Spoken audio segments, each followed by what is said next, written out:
एक गांव में एक लड़का रहता था। उसके घर की आर्थिक स्थिति ठीक नहीं थी। उसके मन में विचार आया किसी बड़े शहर में जाकर वह नौकरी करे। वह कलकत्ता गया और नौकरी ढूंढने लगा। बहुत खोज के बाद उसे एक सेठ के घर में नौकरी मिल गई। नौकरी 6 आने रोज की थी।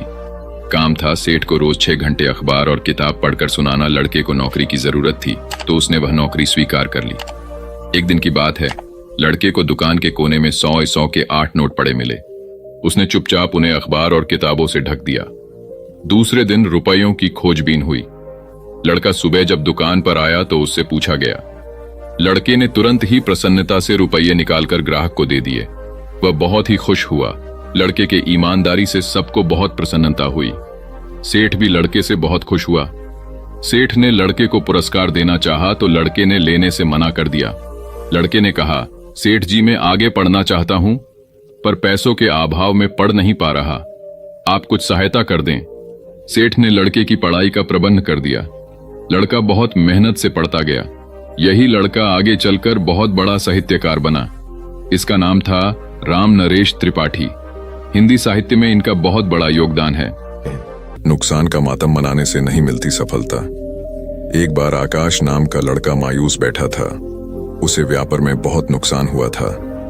बैंक से भी उसने कर्ज ले रखा था, लेकिन नुकसान की वजह से वह किस्त चुकाने की स्थिति में नहीं था। उसे डर लग रहा था कि बैंक वाले दबाव बनाने लगेंगे तो वह क्या करेगा। उसे यह भी समझ में नहीं आ रहा था कि आगे कौन सा काम शुरू करें। जिस बिजनेस में नुकसान हुआ था उसे दोबारा शुरू करने की हिम्मत आकाश में नहीं थी। यही सब सोचकर वह परेशान रहने लगा। एक दिन उसका दोस्त परेश उससे मिलने आया। परेश ने आकाश को देखते ही कहा, क्या बात है यार, बहुत परेशान लग रहे हो। आकाश ने अपनी परेशानी छुपाने की कोशिश करते हुए कहा, कुछ नहीं यार, बिजनेस में थोड़ा उतर चढ़ाव आता रहता है। परेश ने कहा, तुम्हारा चेहरा बता रहा है कि मामला गंभीर है, मुझसे छुपाओ नहीं। परेश की बात सुनकर आकाश ने उसे अपनी सारी कहानी बता दी। इसके बाद उसने पूछा, मेरी जगह तुम होते तो क्या करते। परेश ने थोड़ा सोचने के बाद कहा, अगर मैं तुम्हारी जगह होता तो अपनी असफलता पर पछतावा नहीं करता, आगे क्या करना है उस पर विचार करता। पछतावा करते रहने से आदमी नुकसान से, दुख से बाहर नहीं निकल पाता है। मेरी मानो तो तुम नए सिरे से अपने बिजनेस को खड़ा करने की सोचो। मित्र की सलाह के बाद आकाश ने कहा, तुम बात तो ठीक कह रहे हो, लेकिन मुझ में फिर से वही बिजनेस शुरू करने की हिम्मत नहीं है। इस पर परेश ने कहा, यह सही है कि तुम्हें नुकसान हुआ है, लेकिन तुम्हें तजुर्बा भी मिला है। अगर तुम कुछ नया शुरू करने की योजना बनाते हो तो तुम्हें शून्य से शुरू करना होगा। अगर तुम अपने पुराने काम को नए सिरे से शुरू करते हो तो तुम्हें बहुत ज्यादा होमवर्क करने की जरूरत नहीं पड़ेगी। मेरी राय में तुम्हें नुकसान का मातम नहीं मानना चाहिए। काम को नए सिरे से शुरू करने की प्लानिंग करनी चाहिए। जितना ज्यादा नुकसान के बारे में सोचोगे उतना अधिक तुम अपनी सफलता से दूर होते जाओगे। तो असफलता से भी सीखने की कोशिश करनी चाहिए। शेखर ने अपने दादाजी से यह सवाल पूछा। सभी भी अपने जीवन में आगे बढ़ना चाहते हैं, लेकिन बहुत कम लोग ही अपने लक्ष्य तक पहुंच पाते हैं। अगर अपने लक्ष्य तक पहुंचना है तो क्या करना चाहिए। शेखर स्नातक अंतिम वर्ष का छात्र है और प्रतियोगिता परीक्षाओं की तैयारी कर रहा है। उसके दादाजी प्राइमरी स्कूल से रिटायर्ड शिक्षक हैं। उन्होंने शेखर का सवाल सुनने के बाद कहा, अपने लक्ष्य तक पहुंचने के लिए व्यक्ति को सबसे पहले खुद को असफलताओं को स्वीकार करने के लिए तैयार करना चाहिए। दादाजी का जवाब सुनने के बाद शेखर ने पूछा, मैं आपकी बात समझ नहीं पाया। आखिर अपने आप को असफलता के लिए तैयार कर सफलता कैसे पाई जा सकती है। शेखर का सवाल सुनने के बाद दादाजी ने कहा, इस बात को मैं तुम्हारा ही उदाहरण देकर समझता हूं। तुम इस समय प्रतियोगिता परीक्षाओं की तैयारी कर रहे हो। तुम अगले वर्ष होने वाली परीक्षाओं में बैठोगे। तुम यही सोचकर बैठोगे कि तुम्हें सफलता मिलेगी।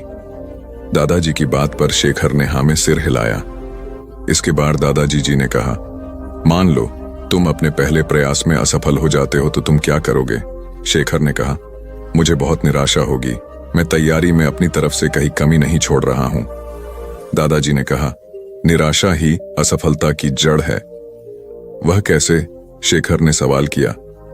दादाजी बोले, तुम्हें लगता है कि तुम्हारी तैयारी मुकम्मल है, लेकिन परीक्षा तो दूसरे की इच्छा पर निर्भर है। अगर तुम पहले प्रयास में असफल होने के बाद निराश हो जाते हो तो तुम्हारी आगे की तैयारी प्रभावित होगी। अगर तुम असफलता को अपनी कमियों को दुरुस्त करने का मौका मानोगे, तभी आगे की तैयारी में उन्हें दूर कर पाओगे। हर परीक्षार्थी यही सोचता है कि उसकी तैयारी पूरी है, लेकिन सफलता कुछ लोगों को ही मिलती है। ये वही लोग होते हैं जो अपनी असफलता से सीखते हैं ही और दूसरों की असफलता से भी सीखने की कोशिश करते हैं। अपने काम को खुद नहीं समझे महत्वहीन। मुकेश दफ्तर में नए हैं। पहले वह दूसरे संस्थान में काम करते थे। अपना काम तल्लीनता से करते हैं, लेकिन चेहरा बताता है कि मुकेश अपने काम से खुश नहीं है।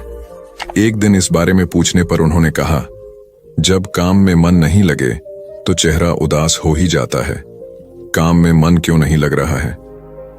यह पूछने पर उन्होंने कहा, अरे यह भी कोई काम है। इसके बाद उन्होंने ढेर सारे तथ्यों के साथ अपने काम को महत्वहीन बताने की कोशिश की।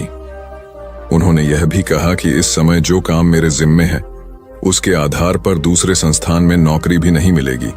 इस बात को मुकेश के रिपोर्टिंग मैनेजर मिस्टर कुमार को बताया गया। वह सुलझे हुए इंसान है। उन्होंने तरीके से मुकेश को समझाया कि उनका काम कैसे महत्वपूर्ण है। मिस्टर कुमार ने उनसे पूछा, मुकेश पहले अपने काम के बारे में बताइए। मुकेश ने कहा, मेरा काम यह देखना है कि हमारी कंपनी के प्रोडक्ट में कहां-कहां गड़बड़ी है, उसे कैसे दूर किया जा सकता था, आगे ऐसा क्या किया जाए जिससे पुरानी खामियां फिर से सामने नहीं आए। मुकेश की बात खत्म होते ही मिस्टर कुमार ने कहा, यह जानकर अच्छा लगा कि आपको अपने काम की अच्छी समझ है। जैसा आपने कहा है उसके अनुसार आपका काम प्रोडक्ट को कैसे बेहतर बनाया जाए और उसके निर्माण के दौरान की खामियों को दूर करने से जुड़ा है। मुकेश ने हाँ में सर हिलाया। इसके बाद मिस्टर कुमार ने पूछा, जब प्रोडक्ट को लेकर इतनी बड़ी ही जिम्मेदारी कंपनी ने आपको दी है, तब आप अपने काम को महत्वहीन क्यों समझते हैं? एक आम धारणा है कि जो लोग प्रोडक्ट के निर्माण से सीधे जुड़े हैं वही मेनस्ट्रीम में काम करते हैं, लेकिन हर काम मेनस्ट्रीम का होता है। अगर ऐसा नहीं होता तो कंपनी आपके ऊपर खर्च नहीं करती। कंपनी को पता है कि आपके काम का परिणाम प्रोडक्ट पर दिखेगा। इसलिए इस बात को मन से निकालिए कि आप जो काम कर रहे हैं उसकी पूछ नहीं है। ध्यान से देखेंगे तो लगेगा कि आपका काम ही सबसे महत्वपूर्ण है। एकता और समझदारी। ऊंचे आकाश में सफेद कबूतरों की एक टोली उड़कर जा रही थी। बहुत दूर जाना था उन्हें, लंबा रास्ता था। सुबह से उड़ते उड़ते थकान होने लगी थी। सूरज तेजी से चमक रहा था। कबूतरों को भूख लगने लगी थी। तभी उन्होंने देखा कि नीचे जमीन पर चावल के बहुत से दाने पड़े थे। कबूतरों ने एक दूसरे से कहा, चलो भाई थोड़ी देर रुककर कुछ खा लिया जाए, फिर आगे जाएंगे। एक बुजुर्ग कबूतर ने चारों ओर देखा। वहां दूर दूर तक कोई घर या मनुष्य दिखाई नहीं दे रहा था। फिर चावल के ये दाने यहां कहां से आए? बुजुर्ग कबूतर ने बाकी कबूतरों को समझाया, मुझे लगता है कि यहां कुछ गड़बड़ है, तुम लोग नीचे मत उतरो।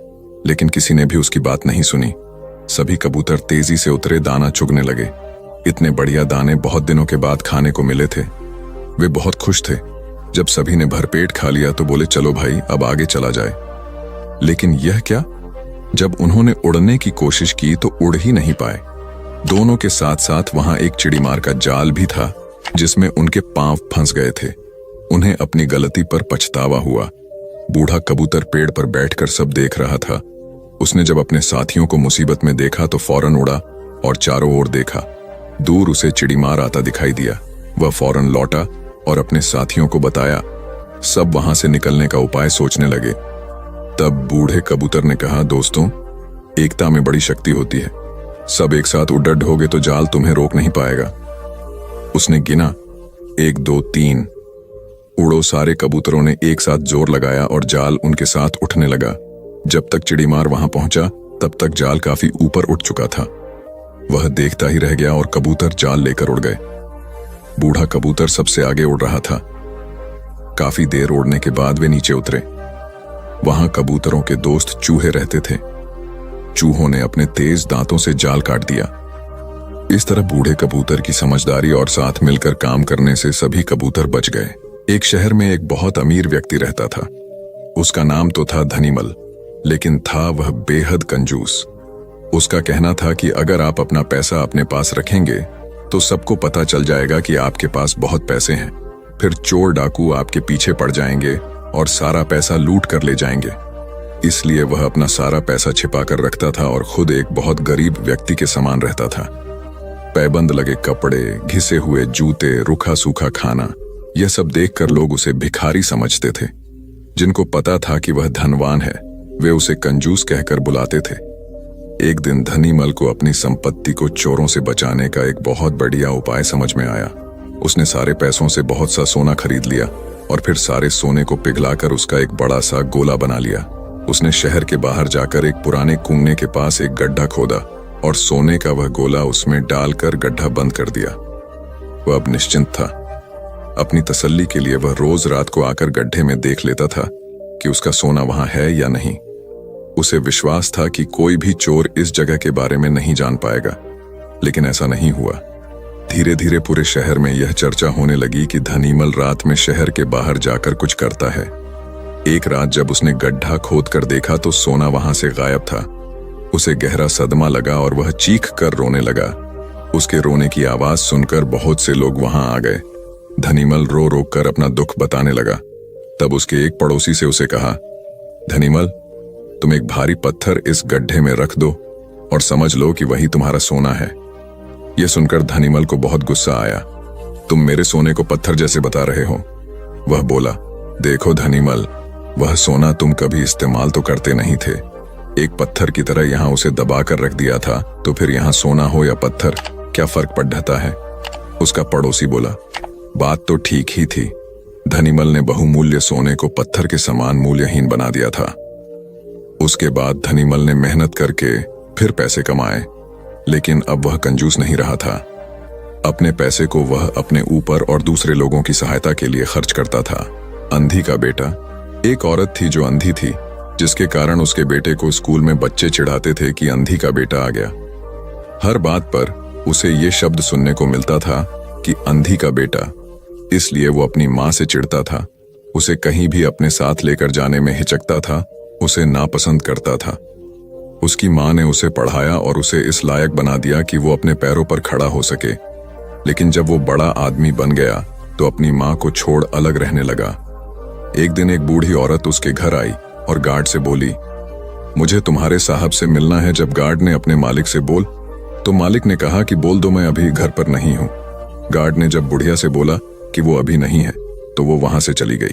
थोड़ी देर बाद जब लड़का अपनी कार से ऑफिस के लिए जा रहा होता है, तो देखता है कि सामने बहुत भीड़ लगी है। और जानने के लिए कि वहां क्यों भीड़ लगी है, वह वहां गया तो देखा उसकी माँ वहां मरी पड़ी थी। उसने देखा कि उसकी मुट्ठी में कुछ है। उसने जब मुट्ठी खोली तो देखा कि एक लेटर जिसमें यह लिखा था कि बेटा, जब तू छोटा था तो खेलते वक्त तेरी आंख में सरिया ढंस गई थी और तू आंधा हो गया था, तो मैंने तुम्हें अपनी आंखें दे दी थी। इतना पढ़कर लड़का जोर जोर से रोने लगा। उसकी माँ उसके पास नहीं आ सकती थी। दोस्तों, वक्त रहते ही लोगों की वैल्यू करना सीखो। माँ बाप का कर्ज हम कभी नहीं चुका सकते। हमारी प्यास का अंदाज भी